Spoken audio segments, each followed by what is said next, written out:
Je voudrais quand même à ce propos citer deux anecdotes qui montrent bien à quel personnage on a affaire. Hein. Donc, entre 2008 et 2014, j'étais conseiller municipal de Versailles, président d'un groupe divers droites d'opposition.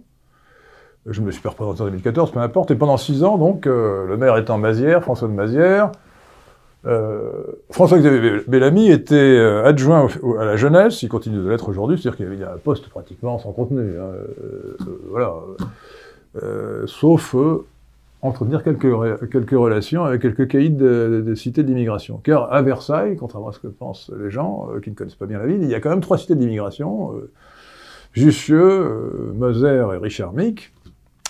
Et première anecdote, donc nous sommes au conseil municipal, et qui a lieu tous les mois. Et au début de séance, Bellamy dit c'est une nouvelle terrible.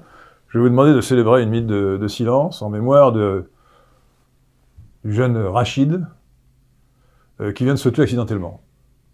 Alors je dis Rachid de mémoire, c'est peut-être Farid. Hein. Disons Rachid.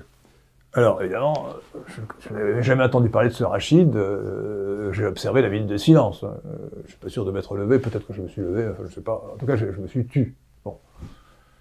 Et puis, nous nous sommes renseignés.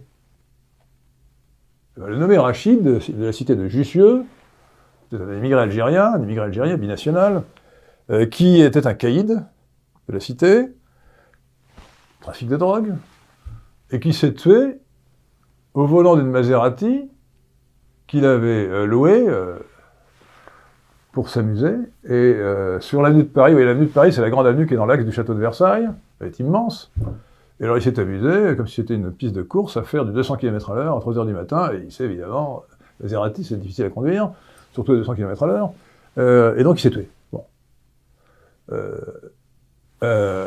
Maserati qu'il avait loué avec l'argent de la drogue, évidemment.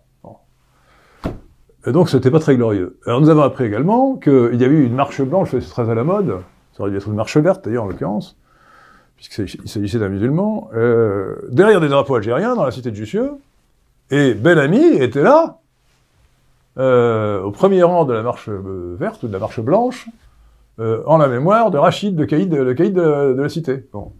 Je l'ai surnommé ensuite Bellamy des caïds. Je propose que ce surnom lui reste, Bellamy des caïds. Et donc, la séance suivante, nous avons protesté, évidemment, contre ce simagrée sur la minute de silence pour Rachid, en disant, écoutez, vous ne nous avez pas fait une minute de silence, vous ne nous avez pas fait faire une minute de silence pour les soldats français qui ont été tués en Afghanistan, mais vous en faites une pour ce petit caïd. Scandaleux. Anecdote suivante. Le maire de Versailles, qui est toujours maire, d'ailleurs, Mazières, transforme une école primaire, école maternelle, pardon, en mosquée. Parce que la mosquée de Versailles, qui s'appelle Al-Hijra, si je me rappelle bien, qui est près de la gare des Chantiers à Versailles, était en travaux. Alors, pour que les musulmans puissent continuer à prier dans une mosquée, on leur a prêté, pour un certain nombre de mois, une école maternelle. Bon. Alors, ils auront protesté, en invoquant le principe de laïcité. Ça revenait à subventionner un culte, ce qui est interdit. Bon. Et un de mes collègues intervient et dit écoutez, non seulement la laïcité doit être respectée, c'est selon la loi, mais de plus, l'islam n'est pas une religion comme les autres, et il a rappelé que pour l'islam, pour la loi coranique, la charia, celui qui quitte l'islam, qui est un apostat du point de vue de l'islam, est condamné à mort. C'est la loi islamique. Tout musulman qui renie sa religion musulmane est condamné à mort. Mérite la mort. Tout le monde devrait connaître cette vérité incontestable. La loi coranique prévoit la peine de mort pour les apostats. Bon. Eh bien, Bellamy et quelques autres conseillers municipaux se sont levés pour montrer leur indignation devant ces propos tenus par mon collègue, se sont dirigés vers la sortie. Voilà.